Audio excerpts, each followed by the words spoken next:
Hi, good evening, everyone. Beautiful crowd. Hi there, little historian in the making. Welcome to the Martin Luther King Jr. Memorial Library. I am Richard Reyes-Gavilan. I'm the Executive Director of the DC Public Library. We are excited to serve as the host of the DC History Conference for the second straight year in our beautifully modernized library. I'm especially excited that the conference is yet again free. And open to the general public. My favorite flavor, free.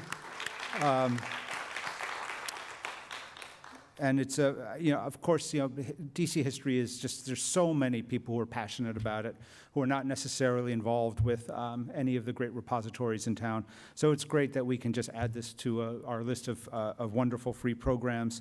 And just the excitement over the next few days is really palpable. Last year, for those of you who are here, I'm assuming most of you, just all the activity taking place throughout the building.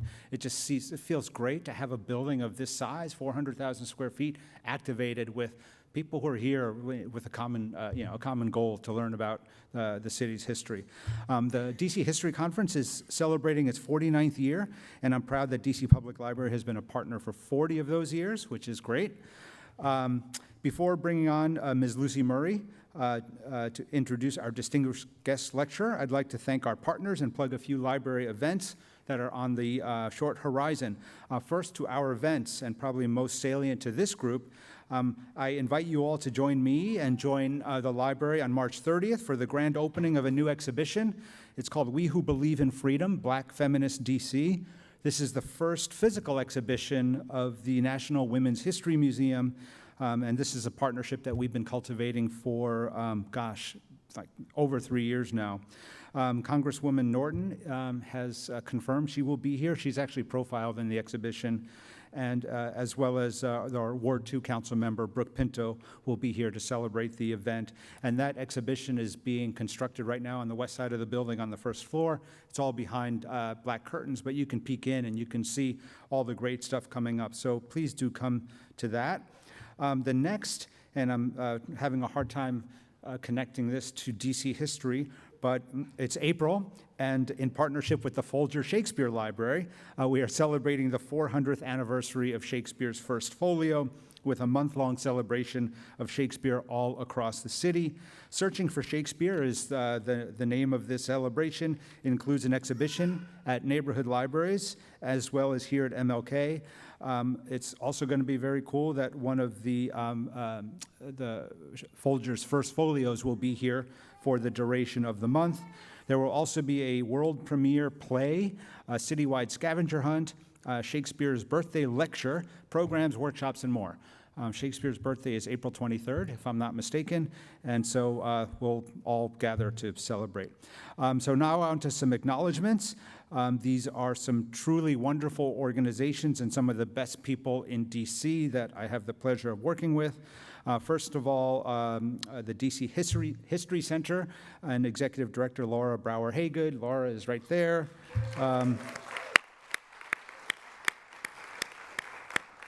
One of my other favorite people who's got a great mom who I worked with when I first got to DC 9 years ago, Rebecca Lemos Otero, who is the Executive Director of Humanities DC. I don't think Rebecca's here yet. Not yet, okay. Our partners, the American University, the DC Public Library Foundation for its generous support of all of the cultural activities that take place at DCPL, and of course the DC History Conference Planning Committee, especially for me, the staff of the DC Public Library, the People's Archive staff, the Events and Exhibitions team, and the Center for Accessibility. Thank you, Jenny. I understand this is the most accessible this conference has ever been, and that's largely due to the efforts of you and your team. So thank you for that. The conference kicks off. Thank you. The conference kicks off with the Letitia Woods Brown Lecture. Letitia Woods Brown was one of the first black women to earn a PhD in history from Harvard University. She served on the faculty of George Washington University and wrote and contributed to books about the district such as Washington from Banneker to Douglas, 1791 to 1870, and Washington in the New Era, 1870 to 1970. Each year, the DC History Conference honors Dr. Brown with an opening lecture featuring a distinguished scholar of DC history.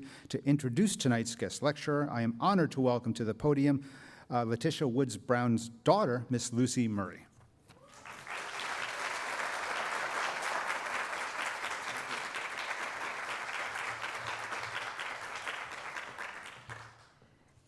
Good evening, everyone. I'm so glad you all made it through that traffic outside. As I said, I'm Lucy Brown Murray. I'm Letitia Brown's daughter. My mother was born on October 24th, 1915 in Tuskegee, Alabama. She was always very proud of being a product of Tuskegee. Her mother and her father both were Tuskegee graduates, and she was the middle of three daughters, all who went to Tuskegee. She earned her master's in history from Ohio State University, and after that, she traveled to Haiti to study just Caribbean life and culture, and that was her first trip outside of the country. When she returned, she came back and taught at Tuskegee, and then at another HBCU, Lemoyne Owens College in Memphis, Tennessee. In the mid-40s, she went to Cambridge, Massachusetts, to attend Harvard, where she began studies for her PhD in history, and met my father, Theodore Brown, who was there studying to be an economist. He had quite a background himself as a labor leader who worked with A. Philip Randolph to organize the Pullman Porters.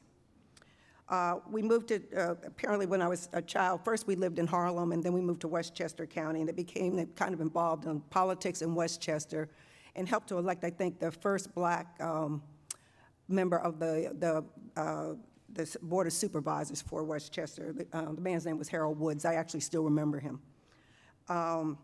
In the about mid-50s, 1956, 57, we moved to DC, and my mother became increasingly fascinated by the rich history of blacks in the building of the Capitol and establishing vibrant communities and institutions.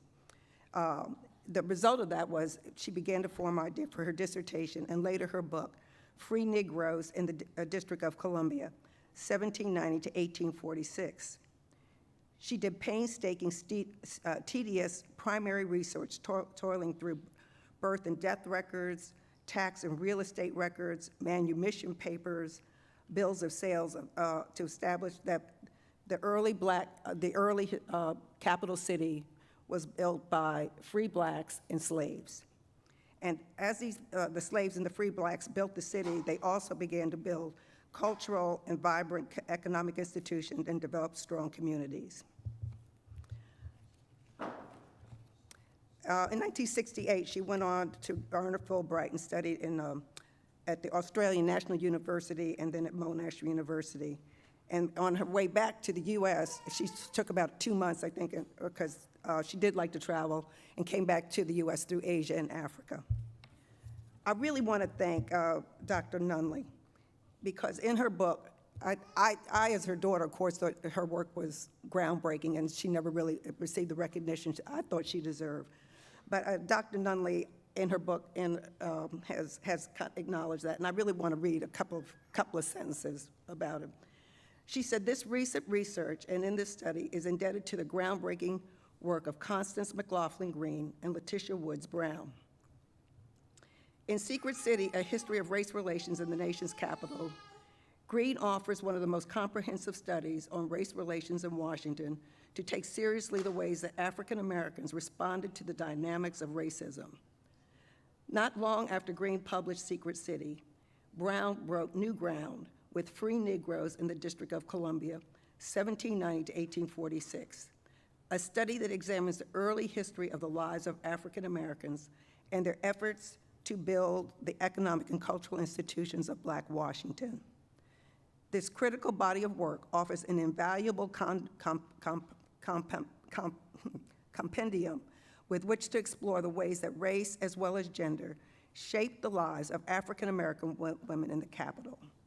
The scholarship provides a multifaceted foundation from which to build the first study of Black women in early Washington." Dr. Nunn, as I like to say, I just can't, I just appreciate, and she was just telling me, apparently among Black women historians, my mother has quite a reputation, and I'm kind of glad that her name is still out there and is still kind of being appreciated. So coincidentally, or maybe even fortuitously, Dr. Nunley's book, At the Threshold of Liberty, won the 2021 Letitia Woods Brown Memorial Book Award of the Association of Black Women Historians. That association was started, my mother died in 1976, and the Association of Black Women Historians was started like the next year, like 1977 or 1978, by some of like the next year, like 1977 or 1978, by some of, and some of her former students, Dr. Betty Gardner, Dr. Rosalind Terborg Penn, Dr. Sharon Harley, were some of the early founding members and had stayed active in it until one of them has died, Dr. Penn has died, but Dr. Harley and Dr. Gardner are still around, and I think they are still involved, but I'm not sure. She also won the Pauli Murray Book Prize and the Mary Kelly Book Prize. She has a new book that will soon be released by the University of North Carolina Press called The Demands of Justice, Enslaved Women, Capital Crime, and Clemency in Early Virginia, and that will be coming out sometime this year. She is currently the Associate Professor of History and the Sandler Family Faculty Fellow of American Studies at Cornell University. Dr. Tamika Nunley.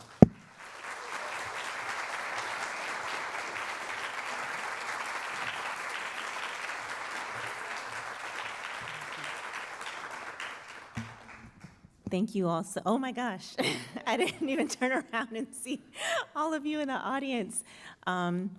First of all, my daughters are here with me. My eldest, Nari, is 11, and my youngest, Sophie Grace, is 9 months old. So if you hear a baby having an uprising, that is Sophie Grace fighting for the revolution and not listening to her mother. So my partner will be sort of running back and forth to the exit.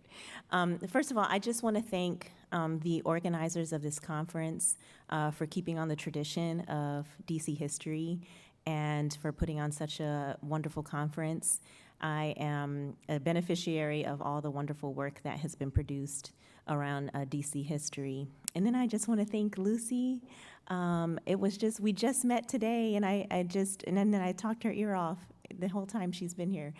And so I'm really just grateful to your mother, Dr. Brown, who is a hero of mine.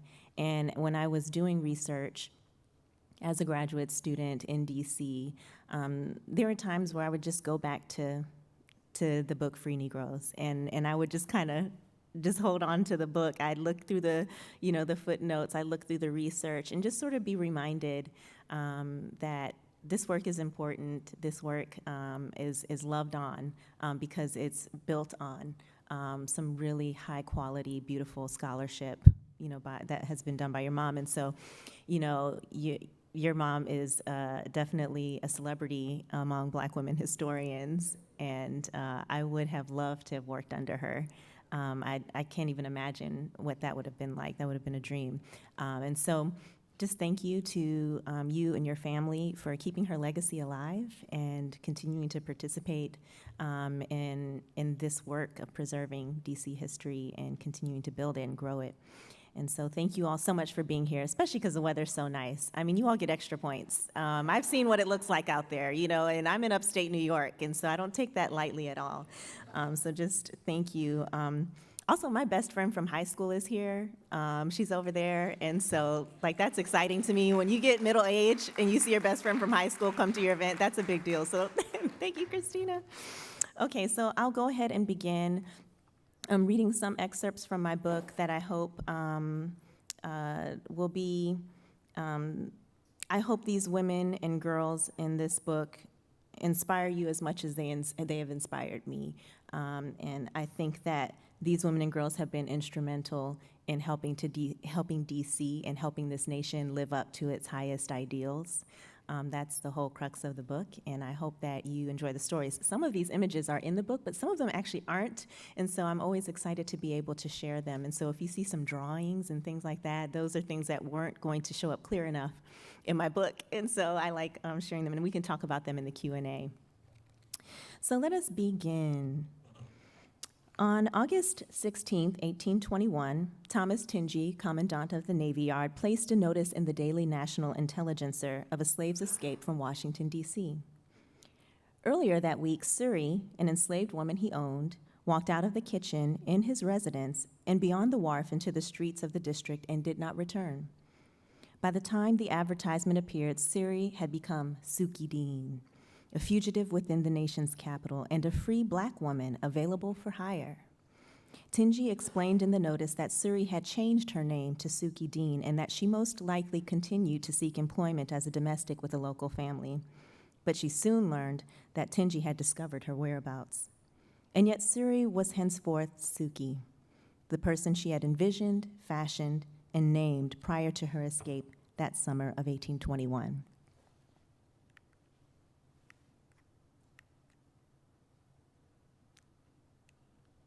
I think I've advanced them too much. Can we go back to the quote? There we go. According to census records, Suki had been with the Tingey household since 1790 when the family resided in Philadelphia. By the time of her escape, she was one of 6 enslaved people forced to serve the Tingey household. Suki's frequent appearance in family correspondence reveals a history of everyday defiance, and more specifically, her plans to wield her own authority over her life. Her escape was the culmination of that history. Tingey's wife, Margaret, had threatened to sell her just before they moved to Washington. According to Margaret, Suki declared her opposition to the move, stating, quote, "I won't go anywhere but where I chose a master, and you cannot oblige me," end quote. Suki stayed with the family for 20 more years before she decided to leave. Perhaps she decided to remain for 20 years because she was also raising children. We know that Suki bore children within the Tingey household. We know very little, however, about their lives, the conditions of life and work in the household, their social networks within the district, or whether or not they remained with the Tingeys after Suki left. What is clear is that their mother maintained very specific ideas about her desired life, identity, and work environment. Suki's own assertions about her choices and obligations developed decades before she escaped. At the Threshold of Liberty tells the story of women like Suki, African-American women and girls who made extraordinary claims to liberty in the nation's capital in ways that reveal how they dared to imagine different lives.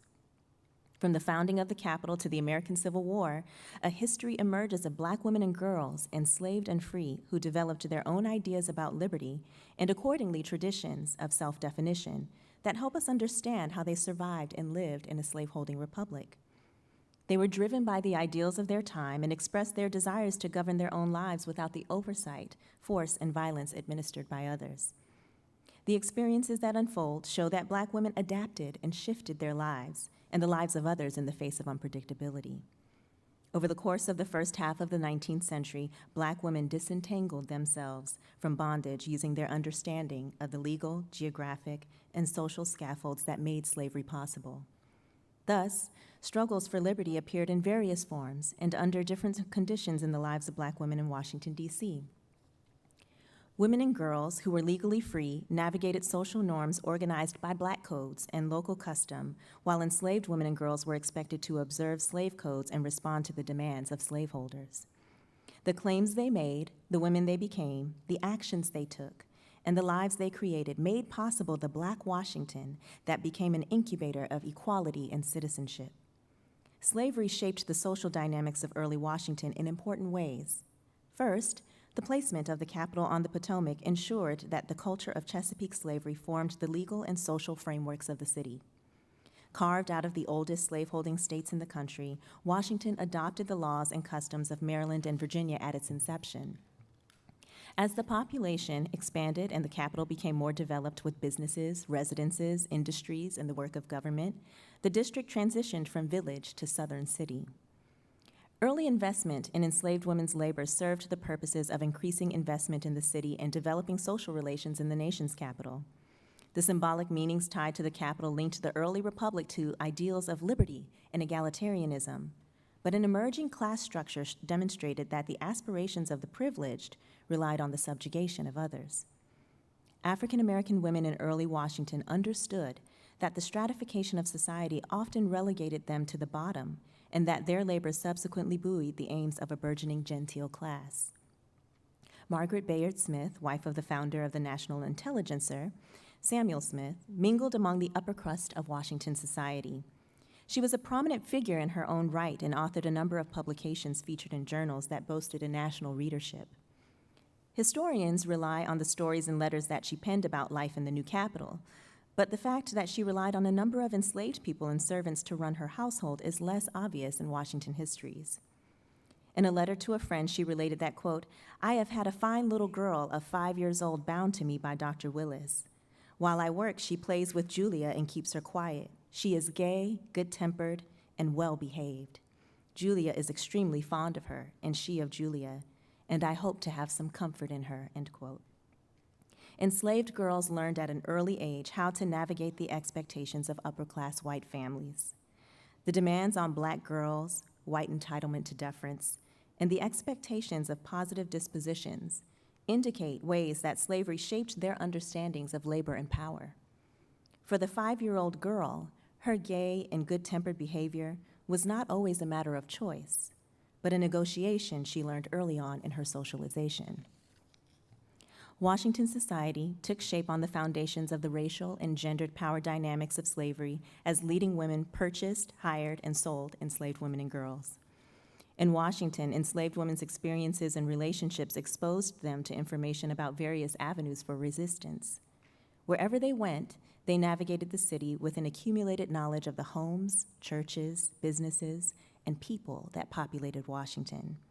Their mobility, albeit circumscribed by slave codes, shaped their comprehension of the advantages and risks associated with escape within the area. Okay, I got this down. So just before dawn, on December 19, 1815, slave traders from Georgia assembled a coffle of enslaved people on F Street near a local tavern owned by George Miller. Taverns, located in the Federal Village, often functioned as the sites of slave auctions and markets that marked the beginning of a punishing trek along key trade routes headed towards the Deep South. The Chesapeake slave trade geographically forced the enslaved further south and west, an intense journey that funneled scores of enslaved and abducted African Americans from Washington, D.C. Before the sun appeared on that wintry morning, an enslaved woman named Anne jumped out of a 3-story window just above the designated starting point of a slave coffle. The men leading the coffle, however, would have to leave without her.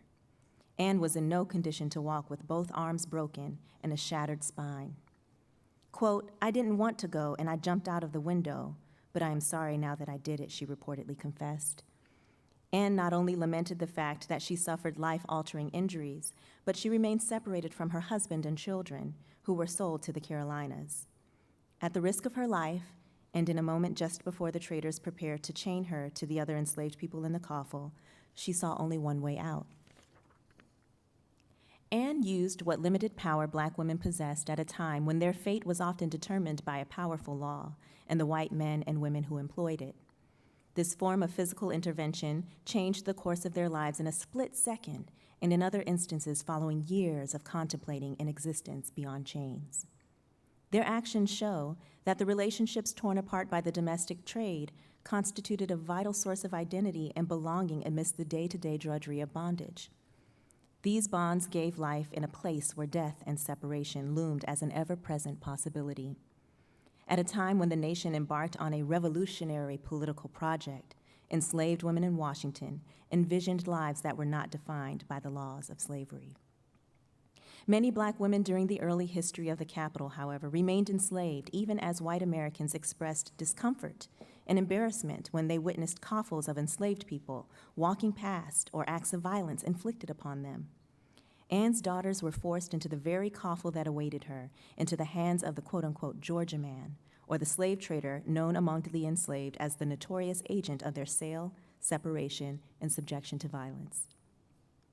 The owner of the tavern purchased Anne, and she later gave birth to more children with her husband. Although testimonies indicate that Miller, the owner of the tavern, permitted Anne to go about the city freely, legally she remained enslaved. She petitioned the court for her freedom with legal assistance from Francis Scott Key, a local attorney and the author of the Star-Spangled Banner. The litigation of Anne's freedom suit also reminds us that more flexible terms of servitude did not change her desires to become free. Key played an important role in enslaved women's local freedom suits. Although he freed 7 enslaved persons he owned upon his death, 8 remained in bondage. He embodied the contradictions that locals wrestled with as he continued to benefit from slavery, while also arguing that free persons possessed the right to the legal protection of their freedom. Slavery itself, however, remained intact. The decades following Anne's escape signaled the emergence of the capital as the heart of human trafficking, where enslaved people were collected from the Chesapeake, incarcerated in the capital, and then sent further south. More cries could be heard from the growing presence of desolate dens of bondage that appeared throughout the National Mall and along prominent blocks of the city. Indeed, slave trading firms appeared more organized and efficient than ever, and the District of Columbia offered a number of opportunities for participants involved in the business of buying and selling enslaved and abducted Black persons. Firms became increasingly vital to life in Washington, with establishments located along the National Mall and near the Capitol building. Enslaved people were marched to Center Market on Pennsylvania Avenue and sold alongside goods and wares. Slave trader Joseph Neal placed an advertisement where he promised to pay, quote, the highest prices in cash for 150 likely young Negroes of both sexes, families included, end quote. When they were not on the auction block, they were confined in slave pens located in Washington, such as Roby's Tavern. Adjacent to Roby's, a pedestrian might spot an unassuming yellow building owned by William H. Williams, who funneled enslaved people into the infamous Yellow House just before they were forced to go to slave markets along the Mississippi. Williams recommended that traders bring their enslaved cargo to the building at least a couple of days prior to boarding the Tribune or the Unca. John Armfield placed a notice that stated, quote, servants are intended to be shipped and will at any time be received for safekeeping at 25 cents per day, end quote. Armfield's firm posted another advertisement that informed slave owners that the ships left the port every 30 days. In addition to providing information about scheduled departures, they hoped to fill those vessels with more enslaved people. The firm placed the following call, quote, persons having likely servants to dispose of will find it to be in their interest to give us a call, as we will give higher prices in cash than any other purchaser who is now or may hereafter come into this market, end quote. Hotels and taverns doubled as accommodations for guests, as well as reliable sites of confinement for slave traders in need of temporary quarters for enslaved people. The Southern Hotel was located at the end of King Street when the District of Columbia Territory included Alexandria. One advertisement placed by the hotel offered, quote, comfortable accommodation of travelers with particular provision for gentlemen from the Southern country and for the security and support of their servants, end quote. Lloyd's Tavern, as well as St. Charles's Hotel, the United States Hotel, and the courtyards of the Decatur House, the Van Ness House, and the Kalorama Home accommodated slave traders with business ties to Georgia, New Orleans, and slave markets along the Mississippi. The emergence of more professionalized trading firms and the ongoing activity of slave catchers who hunted fugitives and abducted Black residents made the district a precarious site of liberty. The legal climate of Washington appeared increasingly hostile to African Americans by the 1830s. Drawing upon earlier laws in the Chesapeake, slave codes and court cases were adjudicated in ways to ensure that Black people were in no position to undermine slavery and the racial hierarchies that shaped social relations in the city. Enslaved women, however, discovered ways around these barriers. They demonstrated an awareness of opportunities for flight, as well as the legal risks associated with fugitivity in the region. This web of legal knowledge not only appears evident in the transportation of fugitive women, but the rumor mill that alerted them of forthcoming opportunities for flight. The escape of 77 enslaved people on the schooner Pearl appears regularly in histories of Washington. The incident not only offers insights into the most notable escape attempt in history, but the ways that Black women navigated the opportunities for self-making through collective resistance. There we go. The daughters of an enslaved mother and a free father, Mary and Emily Edmondson, were 2 of Paul and Amelia Edmondson's 14 children. Paul was manumitted by his former owner and by economy, industry, and thrift, obtained and maintained 40 acres of land. One of the Edmondson sons, Hamilton, had already been sold south, and 5 of their daughters were manumitted through purchase and resided in Washington. When she was 15 years old, Mary, along with her sister Emily, were hired out by their owner, Rebecca Culver, to work for wealthy families in the district. They likely found moments to interact with their free siblings and soon discovered plans for an escape on the Pearl. Mary and Emily, along with 71 other enslaved women, men, and children, boarded the Pearl on April 15, 1848. On the docks of the nation's capital, they joined the largest documented slave escape in American history. Mary and Emily's stories of self-making were tied up in the efforts of others who tried to become free. It all began with Daniel and Mary Bell. Daniel earned enough to purchase his freedom, but his family remained enslaved. Mary Bell and her children were freed according to the terms of their former owner's will, but when they attempted to claim their freedom, the wife of their former owner contested the manumission terms of the will. When the courts failed to produce the desired results, African Americans did not shy away from extra-legal strategies to become free. With no other option than to arrange an escape, Daniel Bell covered the necessary expenses for Daniel Drayton to secure a vessel that would take them north. The Edmondson sisters also joined the escape because they recently learned that they might be sold off as prostitutes in the fancy girl trade in New Orleans. Their experiences with being marketed as both sexualized and fetishized human property marked many of the ways enslaved girls and women were commodified as potential prostitutes or high-end servants in the domestic slave market. Word of mouth reached the girls just in time to evade these projections. As one news account noted, someone, quote, communicated the opportunity to them and to several others. They communicated it to their friends. And when Captain Drayton came to sail, instead of having 7 passengers, as he had expected, he had 10 times that number, end quote. These were the networks of navigation. Enslaved and free African Americans, local white allies, and northern friends, willing to spread the word, risk discovery, and finance the excursion along the Atlantic seaboard. Networks of communication among enslaved and free Black people created a tradition of anti-slavery activism in the capital. Black people such as Daniel Bell and Paul Jennings, a formerly enslaved servant owned by President James Madison, spread the word, informing Black locals of the organized attempt on the Pearl. White supporters such as Garrett Smith, William Chaplin, and the ship crew Daniel Drayton, Edward Sayers, and Chester English secured a vessel for their transport. The planning route took the vessel 100 miles down the Potomac River and then 125 miles north on the Chesapeake Bay towards the Free State of New Jersey. The morning after their departure, reports of missing fugitives erupted in the city. According to John Painter, an enslaved man named Judson Diggs furnished the mob of outraged slave owners with information about their plans for escape. A group of angry slaveholders sailed out on the Salem to find the vessel near Point Lookout in Maryland. Emily and Mary and the 75 enslaved people on board the Pearl were imprisoned, and Daniel Drayton, Edward Sayers, and Chester English were tried in the criminal court of the District of Columbia for stealing. English was dismissed largely because he worked as the hired cook and help on the crew and claimed that he didn't completely understand the purpose and intent of the voyage. Sayers was acquitted on 2 counts of slave stealing, but having incurred fines and legal fees amounting to over $10,000, had to remain in jail. Drayton pled guilty for the transportation of slaves outside of the district and was convicted on 2 counts of slave stealing.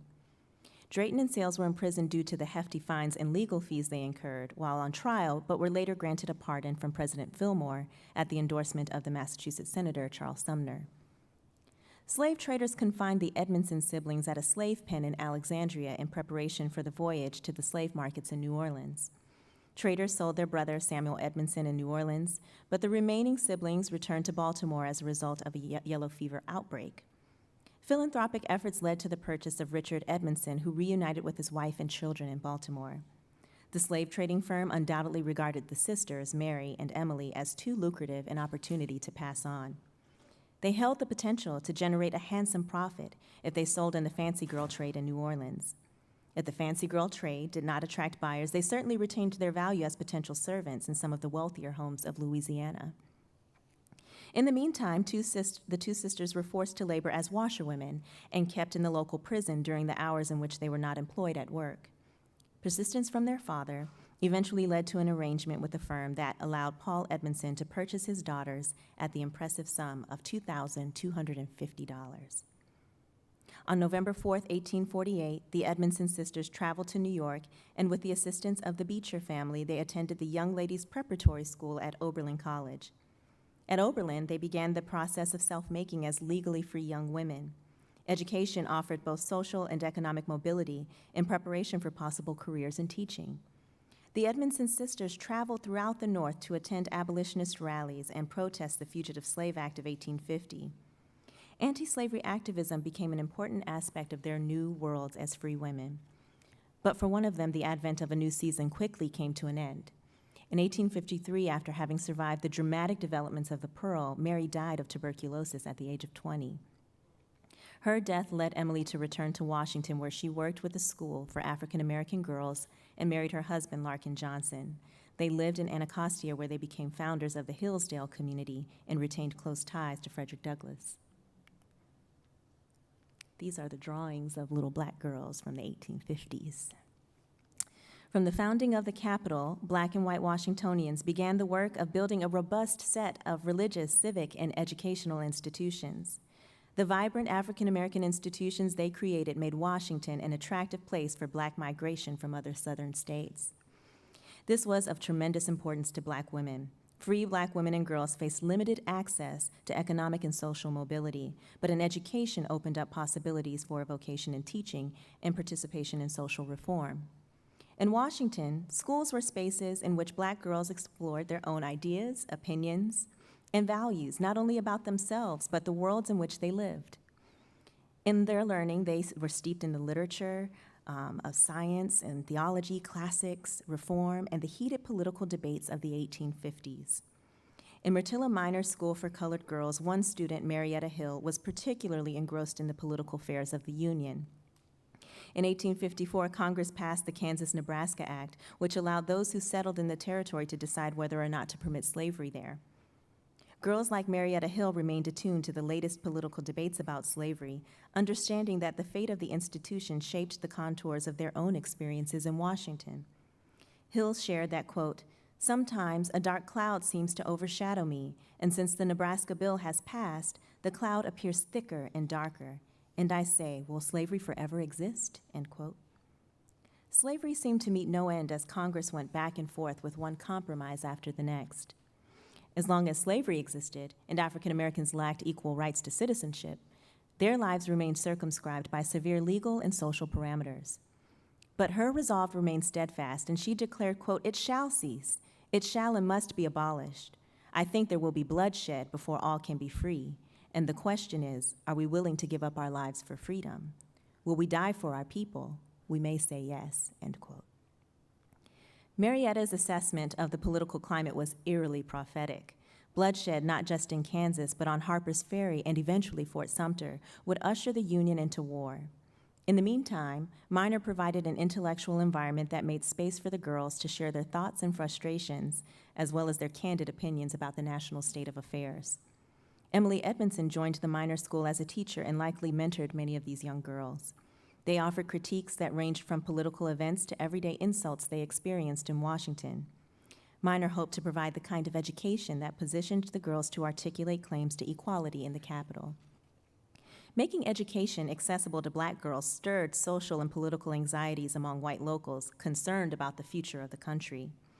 Regarding this school for black girls, the mayor of Washington, Walter Lennox, pleaded that, quote, "We cannot tolerate an influence in our midst which will not only constantly disturb the repose and prosperity of our own community and of the country, but may even rend asunder the Union itself," end quote.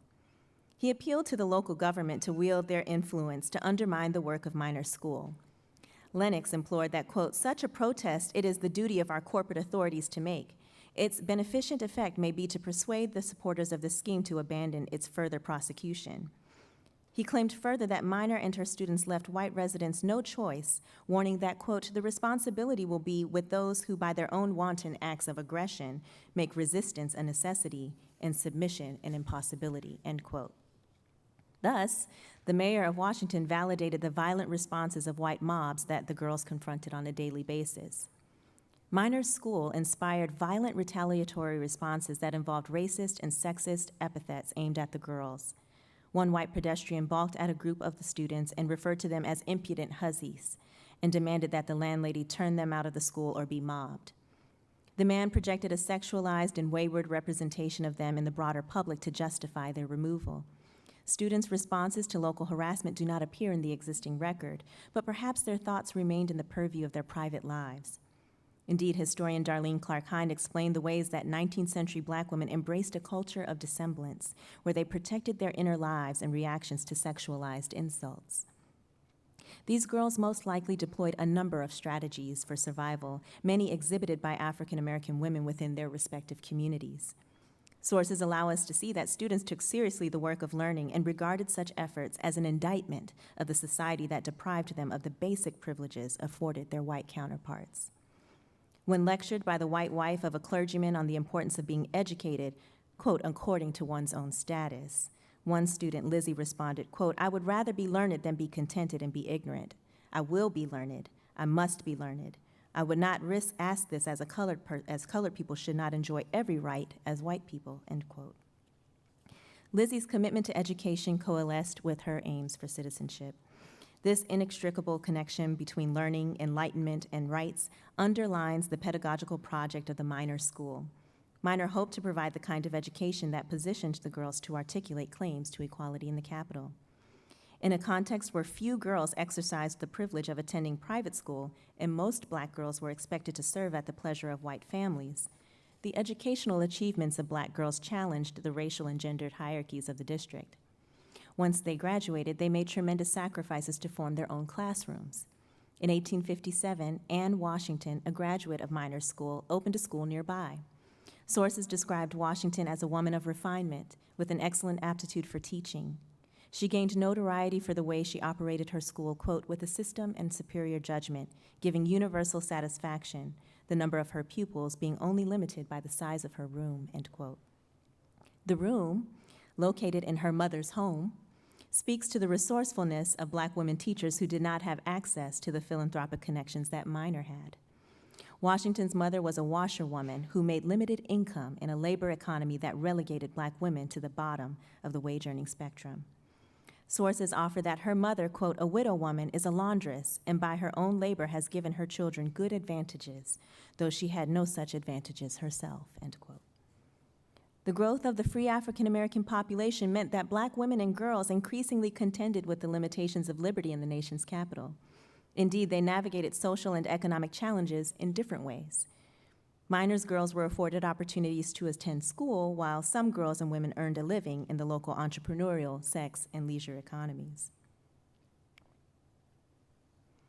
At the beginning of the war, the Provost Marshal recorded 450 registered bawdy houses, and the Evening Star reported 5,000 prostitutes working in Washington City alone, not including the 2,500 women in Georgetown and Alexandria who worked in the wartime sex economy. Although Alexandria retroceded in the district in 1846, the connections to the capital and the close geographic proximity still made prostitution networks within reach to Union soldiers in the capital. Of the overall number of prostitutes in the city, at least a third were characterized as, quote, streetwalkers, of a character of unblushing indecency never before known in Washington, end quote, which is not true. It has been known. The women arrived in the capital from both southern cities as well as northern metropoles such as New York, Boston, and Philadelphia. Poverty brought on by the war presented challenges that led women to prostitution. The influx of African Americans meant an inflated job market and a large number of Black women desperate to earn a living. Those looking for jobs or simply eager for any source of income, food, and housing looked to the burgeoning sex economy. The sex and leisure economy of the district converged and clashed with the Union military effort. Police arrested a soldier named Edwin S. Perry for, quote, associating with colored prostitutes, end quote, in the 4th Ward of the city. On September 12, 1862, Mary Ann Jackson, a quote-unquote colored nymph, was arrested by military authorities and served a brief stint in jail. Jackson, along with many other Black women, were arrested particularly for their solicitation of soldiers during the Civil War. These women interacted intimately with members of the military, whether through transactions of sex, the selling of goods such as liquor, acts of theft, or through disciplinary policing. In this case, military authorities were not only charged with supervising regiments, but disciplining both soldiers and prostitutes to maintain order between the Army and local civilians. The sex and leisure economy increased Black women's interactions with the Union military and local officials as they visibly and boldly solicited clients near the city center. Black prostitutes repeatedly frequented the jail and court for their disruptive enterprises in the capital. Military encampments afforded Black women opportunities to offer commercialized leisure, sex, and goods, or they might help themselves to the supplies and foodstuffs provided by the government. Accused of stealing military goods, police arrested 3 Black prostitutes, Josephine Picton, Elizabeth Wilson, and Sarah Gonifs, together for possessing property belonging to the military.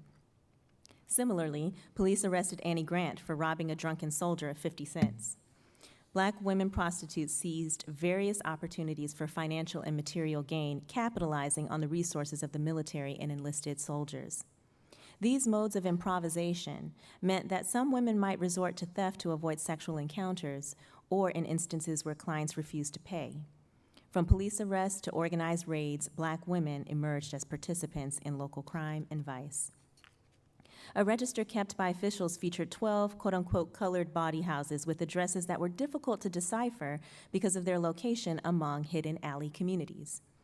Residential blocks in 19th century Washington typically included streets with the block that formed a T or H shape, which you all are probably very familiar with.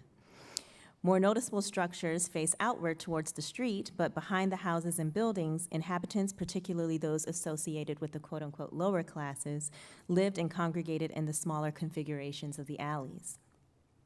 The alley streets typically measured 30 feet wide, and structures stood within much closer proximity to adjacent buildings. While solicitation occurred near Union military camps and along main thoroughfares with high foot traffic, the quarters in which sex and leisure took place existed beyond prominent avenues and into the alleys, where makeshift structures occupied by Black inhabitants remained out of sight. For instance, Mrs. Seal and Brown, Theodosia Herbert, Rebecca Gaunt, Sarah Wallace, and Josephine Webster appeared in the register with establishments located in the alleys. Union officials struggled to maintain oversight of the whereabouts of prostitutes because of the hidden geography of sex and leisure. Those engaged in underground economies and those seeking refuge during the war created an overlapping demographic crisis for the nation's capital. While entrepreneurial economies shaped the dynamics of improvisation and self-making of free women working in Washington, that same spirit of improvisation and self-making translated into the efforts of enslaved women who crossed the borders of the district and made direct appeals to the federal government. For bondwomen, emancipation and the prospects of new opportunities for self-making were on the horizon. On December 16, 1862, Emmeline Wedge filed petitions on behalf of herself, her 2 children, and her sister, Alice Thomas, who were all enslaved on the property belonging to Alexander McCormick. McCormick refused to take advantage of the compensation provision of the new law the year it took effect in Washington, D.C., and Emmeline saw an opportunity. He reluctantly appeared before the clerk of the court after receipt of a summons. According to the court records, McCormick, quote, denied the constitutionality of emancipation and said that he would bide his time until it was declared unconstitutional, end quote. Besides, he was a citizen with rights to property, and why would anyone take seriously claims made by an enslaved woman? Just before his case was decided, McCormick reappeared before the clerk and commissioners of the district, and for the first time, formally contended with Emmeline's liberty claims. In this case, emancipation threatened the property rights of slaveholders and excluded white residents more generally from any democratic processes that decided the fate of slavery in Washington. Ideas about liberty and bondage were inextricably tied to place, and Washington was changing. African American women, like Wedge, assumed a new role, not completely carved out for them, but with anticipation and even hope of what could be. Working in Wedge's favor was the fact that Congress abolished slavery in the District of Columbia in 1862. For Black Washington, the years of waiting for Congress to exercise such power ended at the beginning of the Civil War, in spite of arguments against the constitutionality of local emancipation. With the exodus of a strong contingent of Democrats following Lincoln's election, the Republican-dominated legislative body passed the measure with votes at 29-13 in the Senate and 92-38 in the House. Although the bill passed by a significant margin, the opposing views underscore an underlying truth about this era. Historically, white Americans expressed hostility toward the idea of Black liberty in both antebellum and wartime shifts towards emancipation. Scholars have pointed to the rehearsals of gradual emancipations in the North and prevailing attitudes against racial equality. While many Americans embraced the prospect of ridding themselves of slavery, the manifestations of black women's self-making in times of emancipation placed them at odds with dissenters who expressed concerns over equality, amalgamation, and citizenship. This sentiment rang true for white locals in Washington. The Emancipation Bill made provisions for compensation to slaveholders to the tune of $300, along with a financial incentive set at $100 for former slaves to relocate to another country. Still, even as some African Americans entertained the possibility of colonization, they decisively charted their course in the Union and remained in the capital. Accordingly, this marked the moment that white locals in Washington dreaded most. It might appear that the struggle for liberty ended with local emancipation, but Washington was the citadel of the Union, and what applied to those enslaved in the city in 1862 sent signals to enslaved people and slaveholders alike throughout the geographic region. For most of the country, slavery and the fugitive slave law prevailed, but slaveholders still felt threatened by what they saw happening in Washington. When Congress legally authorized the emancipation of a population of roughly 3,000 or so enslaved people, countless others took advantage of the measure. White Washingtonians embraced themselves for the tidal wave of refugees. Black women, both refugees and recently freed, recognized an important opportunity. The facts of Emmeline Wedge's case reveal the unique geographic position of Washington, D.C. and the neighboring Chesapeake counties as a distinctive geopolitical battleground over liberty. As an enslaved woman, Wedge challenged both the legal validity of her enslavement and forced McCormick to contend with her testimony against him. The Supplemental Act, passed in the summer of 1862, permitted enslaved women in the District of Columbia to testify against white men and women for the first time. Regarding the actual case, evidence showed that McCormick's farm was located along the border, dividing the district from Maryland, and that just one day after the Emancipation Act became law, he instructed the slaves to reside on the Maryland side of the property. According to the records of the Board of Commissioners, he built a small tenement for them on the Maryland side, while his main living quarters remained in the district, along with a cow pen and other buildings included on the homestead. While McCormick generally prohibited enslaved people from traveling to the district side of the property, it was proven that Alice was required to drive cattle from the pasture to the cow pen, which was located on the district side. Unidentified witnesses also testified that they had seen the women and children in McCormick's Washington home daily, and that for approximately 7 or 8 weeks, Emmeline and her family had resided in the district, with an older man also bearing the last name Wedge, who was identified as the father of Emmeline's husband. The Board of Commissioners ultimately acknowledged Emmeline's right to claim freedom under the Emancipation Act of 1862. Emmeline's case is illuminating because, among other things, Emmeline's husband and father-in-law did not file the petition, but she instead took the initiative to make her own liberty claims. But this was not unusual. In her work on gender and the political dynamics of Reconstruction, Laura Edwards argues that African American and common white women formed a loud, visible, and vigorous public presence both during and after the Civil War. Patriarchy did not always feature prominently in Black women's quests for self-making or liberty. To the contrary, freed women in the moment of local emancipation filed numerous complaints and claims on behalf of themselves and members of their families, initiating the transition of entire families into liberty rather than wait on the authority of men to do so. Throughout the course of wartime emancipation, refugee women and freed women navigated the power dynamics that made liberty possible in order to secure it for themselves and their kin. Former bondwomen employed their knowledge of the geographic and political significance of Washington as they approached officials of the government to make claims to liberty. These experiences were distinctive in how they transformed their own futures, as well as the significance of the nation's capital as a site of liberty. For these women, liberty was the work of self-making. The legal and extra-legal steps they took to realize liberty set in motion an array of claims to their lives and their labors that challenged their racial and gendered exclusion. The stories of these women do not fit into neat historiographical themes, but show the rather complicated and unanticipated directions in which their lives took shape. The experiences of Black women offer insights into the ways that our assumptions prevent us from fully understanding the scope of liberty's reach and its deficiencies. We risk forgetting that these women thought about this idea repeatedly, even as they imagined, washed, cried, ironed, hummed, cooked, laughed, nursed, and suffered.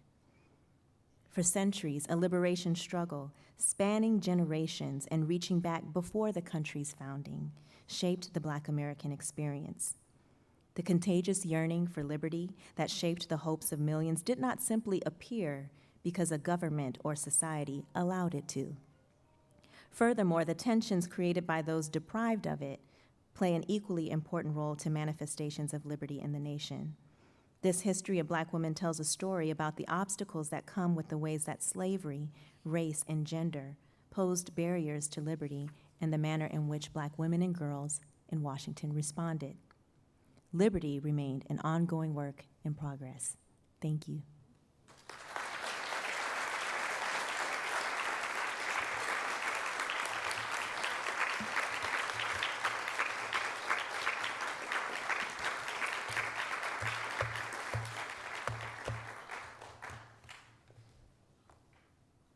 Questions? Yes. I think this is accurate, but how unique was the District of Columbia having such a large, free African-American population and a collection point for still enslaved African-Americans? Mm-hmm. Point, but also, weren't there large numbers of African-Americans here who were actually slaves and their owners managed their time? Yes, absolutely. Among the United States? I don't think it's unique, right? And so we have places like New Orleans and Charleston that also sort of boast a significant free Black population and enslaved population sort of in community with each other. I think New Orleans would probably be the more comparable example. But I think what's unique about the District of Columbia is its proximity to all of the lawmaking that's happening, right? And also the symbolism of the Capitol, right? That we are supposed to sort of inhabit our highest ideals and reflect that in the composition of the nation's capital. And the presence of these women and girls underscore the work that still needs to be done. One other question. In Chocolate City, Mm-hmm. there's a point at which, I think this is after the Civil War, Mm-hmm. the whites living in this city voted not to have voting rights, because if they had voting rights, African Americans would have voting rights. So it's better not to have voting rights than to have to compete with African Americans. Mm-hmm. Yeah, and I think with Chocolate City, it really sort of captures these ongoing tensions, right, over time, right? I think that what's interesting is historians sometimes treat the nation's capital as this sort of really liberal place that is embracing of free Black people, but what the history shows is that Black people were viewed as a nuisance from the very beginning, right? But yet they build this really vibrant community over time regardless of that, right? And so that's, I think, what makes it a really interesting story.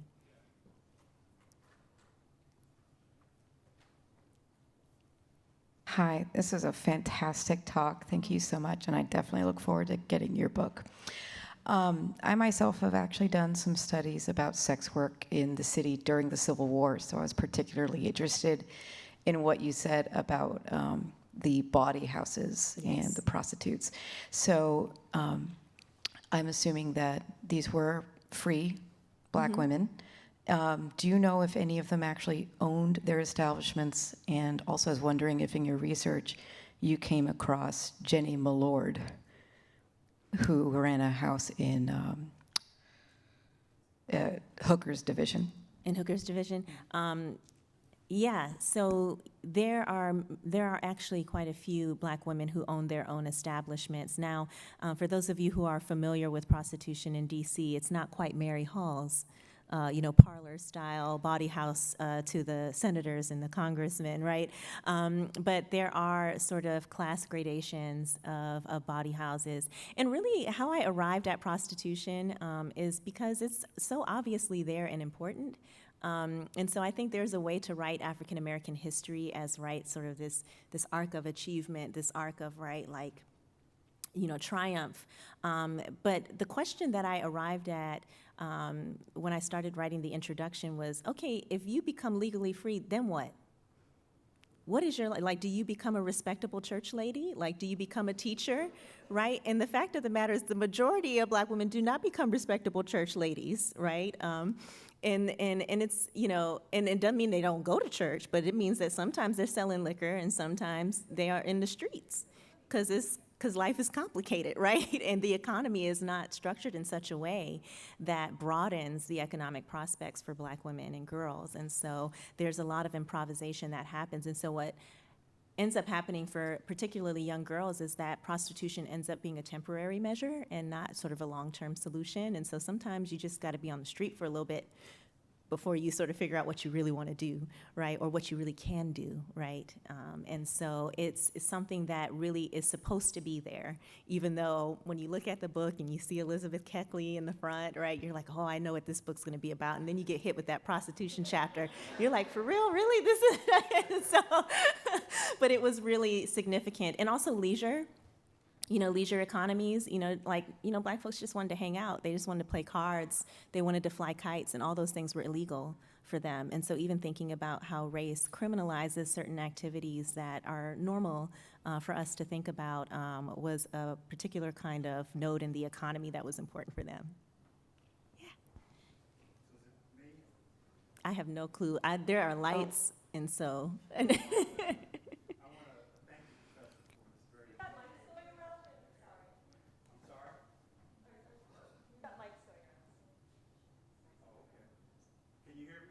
Yes.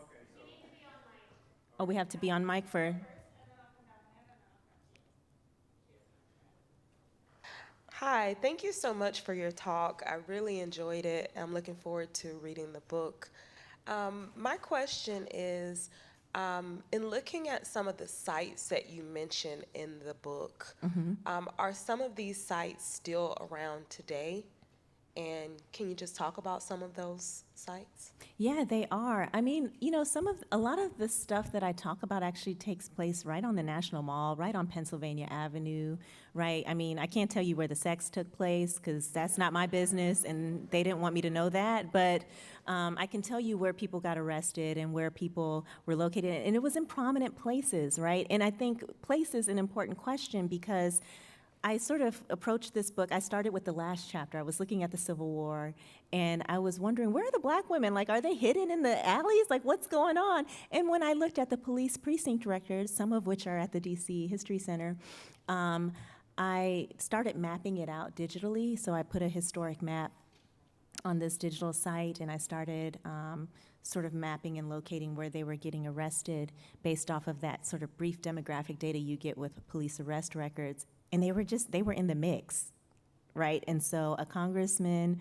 a senator would have walked past these women, would have seen them, would have encountered them, right? And so they're not as marginalized as we sort of make them out to be, right? When you say that you're trying to write a history of Black women in the Civil War, people are like, where are you gonna find them at? Right there where everybody else is?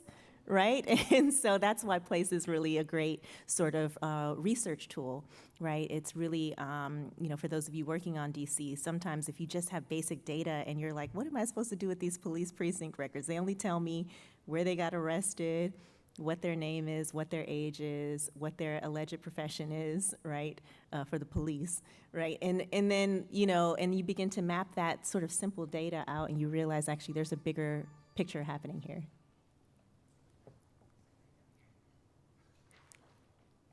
Professor, thank you for Yes. the lecture, but I wanted to ask a question relevant to something that I think likely hung over your research like an albatross. The DC Alley Dwelling Authority, which was charged in 1934 with the reclamation of some of these spaces where particular activities, which apparently included sex work, I'd like you to elaborate on what some of those other activities were and why it was important through executive order to dismantle these structures that included housing, recreation, and apparently commerce, if that's okay. Yes, absolutely. And so many of these places, right, are really essential for the creation of community, right? This is oftentimes the only places that people can afford to live. And so it becomes, these alley communities become, right, essential and become really important sites of survival, right? And so even as the facades of many of these homes sort of show sort of a neater picture of, right, these avenues and these streets, right, what's happening behind them, right, are really important, which is interesting to me because for the time period that I study, right, where slavery is happening, slavery can be showcased on the National Mall. A coffle, a slave coffle can walk up, could be around Pennsylvania Avenue, can be prominent. You can hear the cries on these prominent buildings, these hotels, these taverns that I mentioned. Yet the survival activities of Black people have to be hidden in these alley communities, right? And so I think it's very interesting to think about sort of what gets policed, what gets, right, hidden or forcibly hidden, right?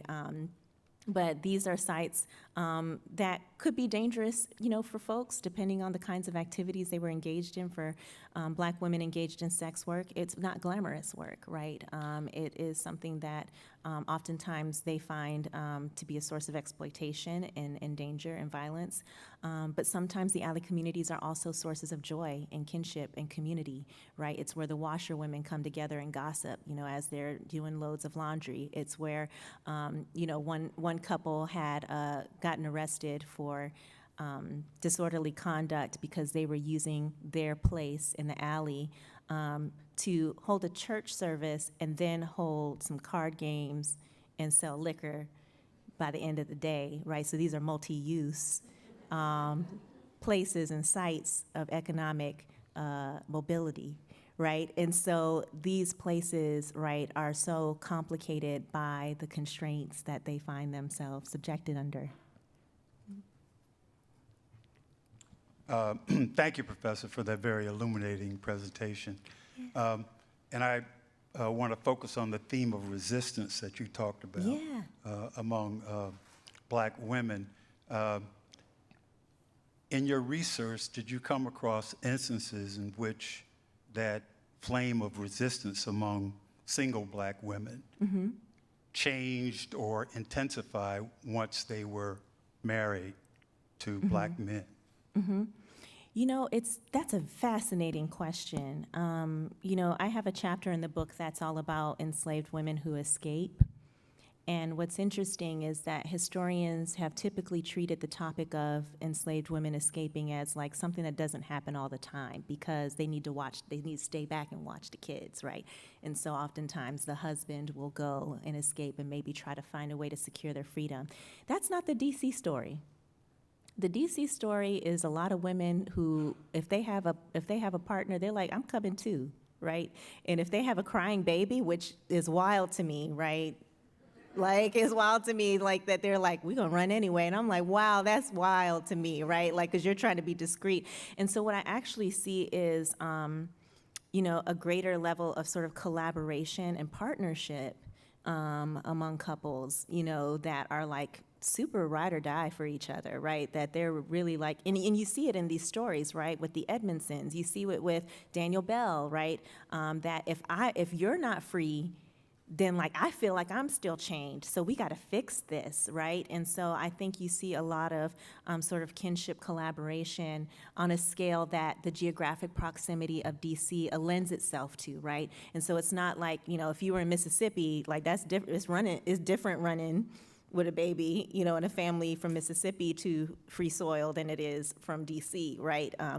And not to say that those treks aren't challenging, right? But I think that because of the geographic proximity of DC, it made women more likely with families, with husbands, to resist together and collectively and engage in that collective resistance. And then a lot of it is, you know, and then I also see this entrepreneurially, and you actually see this in Dr. Brown's book as well. When you look at the tax records and the property records that she has compiled, you actually see quite a few couples who own property together. Hello, I'm so excited to hear this because I started reading about Elizabeth Keckley, and we all know her as a dressmaker, but could you share what other, I understand she was involved in mutual aid and she served the community a lot. Could you share what her other interests were? Oh, Elizabeth Keckley? Yes, so Elizabeth Keckley was born enslaved, and through her gifts as a seamstress, as a dressmaker, she was able to secure her own freedom. and she moved to DC to start a dressmaking school. And the dressmaking school actually didn't get off the ground in the way that she had hoped, but what she ended up doing is making dresses for a lot of the prominent political elite in this country. And so she actually made dresses for Verena Davis and also Mary Todd Lincoln. So she was like, you're on the Confederate side, you're on the Union side, we're gonna get this money anyway, right? And so she was like, I'm a dressmaker today, and then we're gonna talk about our politics, right, in another context. But she was a really important political activist, and someone who was single, right? Someone who did not sort of have the sort of neat nuclear family that you would associate with respectability, but in her own right as a leader, mobilized Black women, particularly in churches, to support and provide for refugees who were coming to Union lines during the Civil War. And so she was someone who certainly saw herself as politically significant, having particular kinds of insight because of her proximity to Mary Todd Lincoln. But she was also, right, even without that relationship, she was, a prominent activist in her own right in Black DC. And so she is, I think a really important figure. And she's left her memoirs as well, her autobiography as well for us to consider, which is a treat. Thanks again for this marvelous talk. The last questioner's reference to mutual aid societies got us thinking. There are a number of us who are working on the Female Union Band Society and other mutual aid, and it goes to the sort of core of your fascinating argument about that liberty, as you say, was the work of self-making, which complicates an older narrative about the Underground Railroad, because what you're suggesting in this language of navigation is not to discount the fact of organized networks, but a much broader and richer struggle of self-fashioning, of exploring possibilities of different degrees of liberty and freedom making.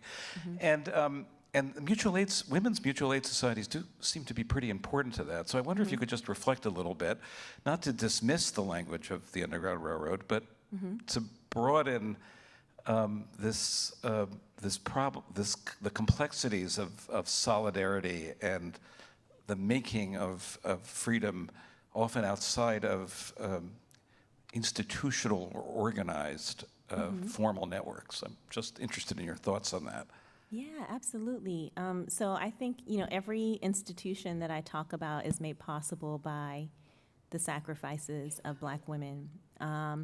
And I think the idea of mutual aid societies is really sort of the culmination of what had been practiced over many generations, right?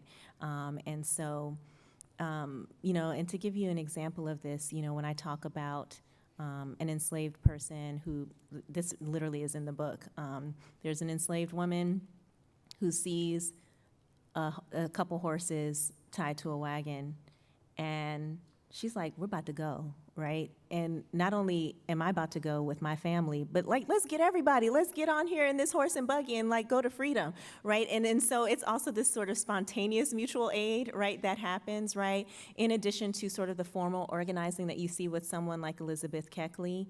But then it's also sort of the strategizing and the dreaming about Black futurity that these people do. I mean, this is why I like starting at the beginning of the history of the nation's capital, is because it's really not shaped by the Civil War. It's not shaped by these moments that we always earmark when we talk about the American history, right?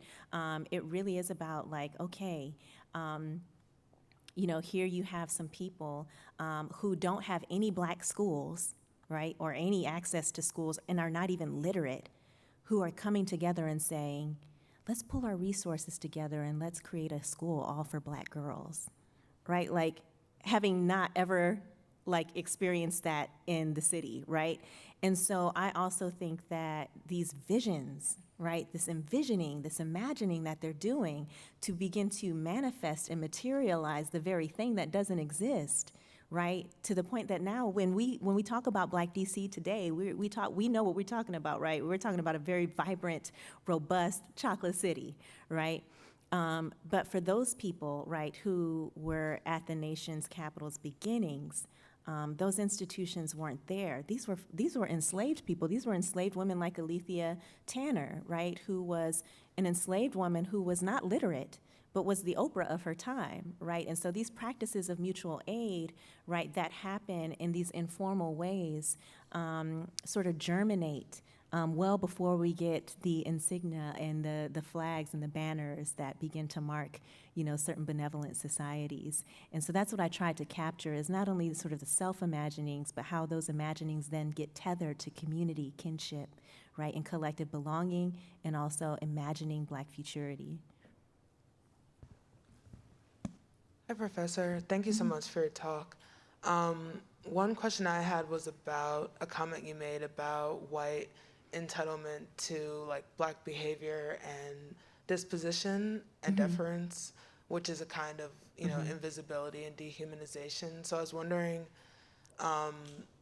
what you see as kind of the historical relationship between this historic invisibility of Black women and unique forms of knowledge gathering and culture, because the things that you hear and see and experience when you're not seen as a part of a space are different than the things that you pick up on when people know that you're there and see you fully as a person. So it's kind of a broad question, but Yeah. I'd love your insights on that. Yeah, I'll tell you how I approached that quote and that story, and why I put it in there. The reason why I put it in there is because the narrative about DC and slavery is that, oh, it wasn't that bad, right? That's the elephant in the room when you're talking about slavery in DC, right? It was like, oh, it wasn't that. It's not Mississippi. It's not Alabama, right? It's not Louisiana.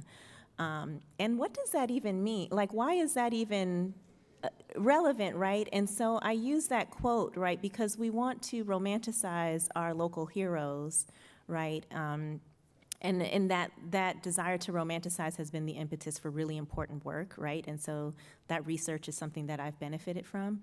But people have asked me, where did you find that quote? And I was like, it was in Dolly Madison's paper. It's right there. We all have it. It's in your library, right? And so, but you have to be looking for that little Black girl, right? And so when I located her in a set of letters that have been cited profusely to write histories about the Madison administration and about Dolly Madison herself, I just tried to think, right, just as a human being, what it must have been like to be a 5-year-old little girl, right, who is being told that deference, right, that having a good disposition, right, to making sure that you serve your master well.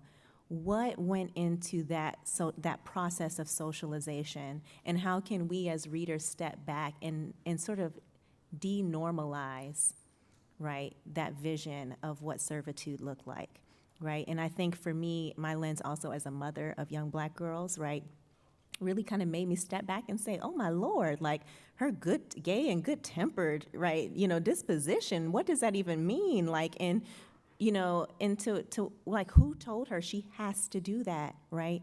And who told her the stakes of not doing that? Who taught her, right? Who taught her about power? Who taught her, right?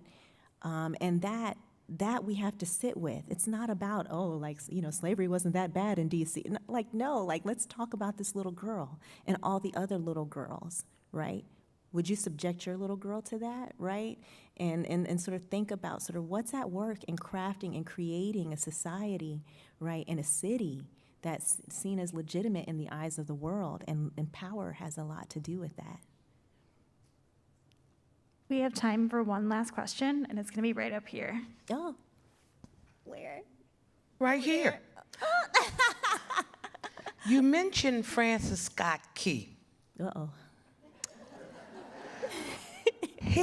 In your research, I know you have run across this, but my question is, what's your opinion about his mental and emotional state, and reference that he was dilly-dallying on all sides of the issue of slavery and law, because he represented several cases Yes. for freedom of from slavery, but he also wrote those crazy lyrics in the Star Spangled Banner. And if that's not a little schizophrenic, bipolar, several personalities taking place, what is your description of that?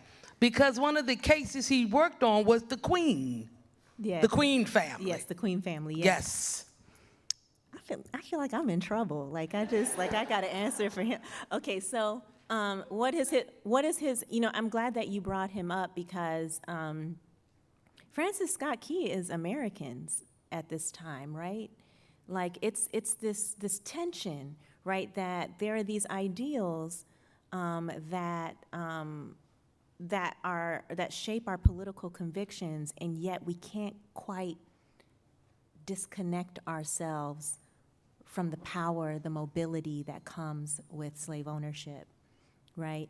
And so if anything, Francis Scott Key, to me, really gives us a more precise picture of who the local Washingtonian, right, white Washingtonian was at that time, right? Someone who may have been a proponent of colonization, right, who doesn't quite want to free all the slaves at once, but maybe put them somewhere else, right, that understands that slavery is a stain on the nation, but can't quite, disconnect themselves, right, from all the ways they benefit from it, right? And so in some ways, I feel like Francis Scott Key is a sort of quintessential sort of white male American at that time, and really reflects a lot of sort of the political positions that many people at that time and in the city sort of wrestled with, right? And so this is a place of contradiction, right? And so, and the journey doesn't stop at the Emancipation Proclamation by any means, right? We are all witnesses.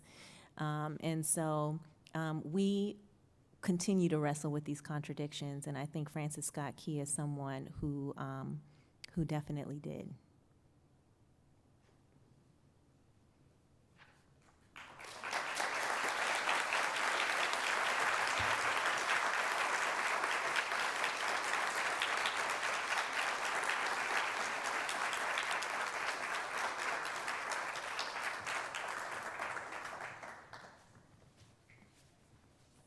Hi, everyone. Just a few quick words. First off, thank you very much for that lecture and for starting off our conference so wonderfully and with such energy and power.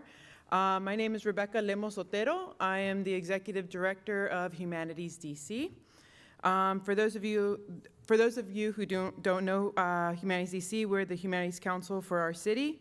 We believe that the humanities, including history, like what we're doing today, are a powerful tool to help all Washingtonians and others connected to DC deepen their relationships with our city and each other through sharing unique and universal stories. Humanities DC participates in community-informed grant-making, invests in local scholars and experts and organizations, as well as engages all residents through partnership-based public programming. We're excited to be a partner for the DC History Conference today and for the next few days. And we really, we're really into working with the DC History Center to bring this to fruition this year. It's a beautiful space, and I'm personally really interested in talking to all of you in the next few days. So I really invite you to come visit our table during the info session and just, find me or any other Humanities DC people if you'd like to speak to us about our programs and our grant making. To make more things like this possible. So I was asked to do a little housekeeping, so I will go through the list real quick, and then that will finish off our evening. I'm sorry.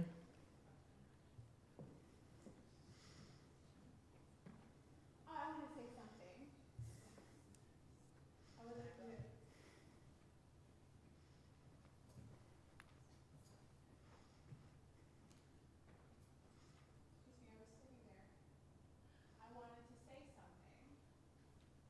Please. My name is June, and I'm deaf.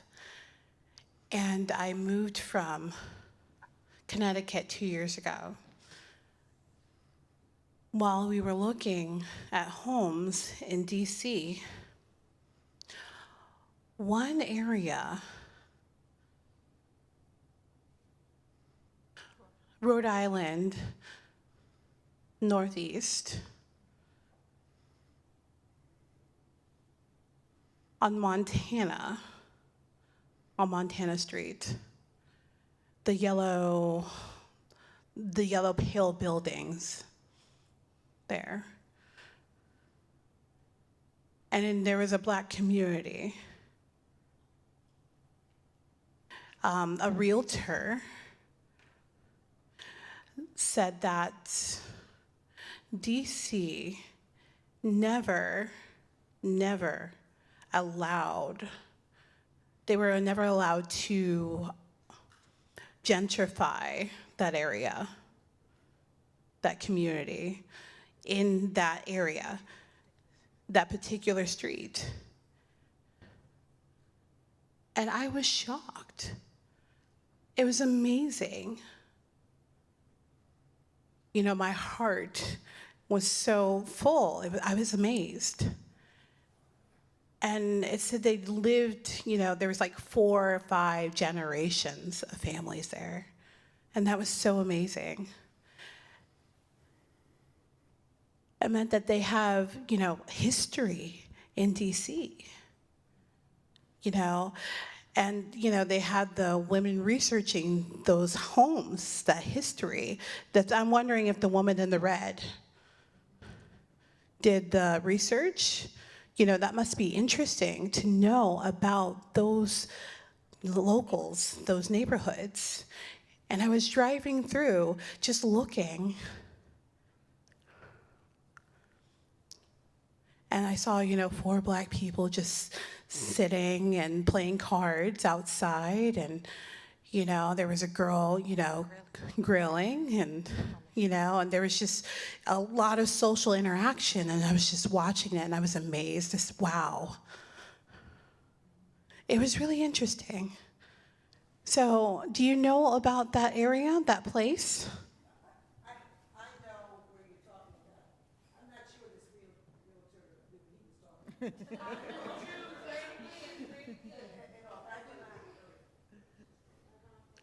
So the realtor told me that, you know, the projects were untouched. Yeah, it was untouched, so I don't know. Yeah, on Montana Street. You're more than welcome to respond. If she'd like to respond. I'm not real sure, and I'm not the historian. It was my mother who was the historian. I just have a rough idea. That might have been, is that where some of the city's public housing is? Is that what she's? Yes. Yeah, that's what it sounded like to me. It was like Montana Terrace. Yeah. It's not Montana Terrace? What's not allowed? I don't think that, yeah. I think that's a realtor's interpretation of something. Okay. Yeah. No, I mean, if I remember, I remember that there used to be, there's a couple of really intact Black communities around there, and those families probably just haven't decided, are not selling their homes. But anyway, that's what I thought it was Montana Terrace, the city's public housing.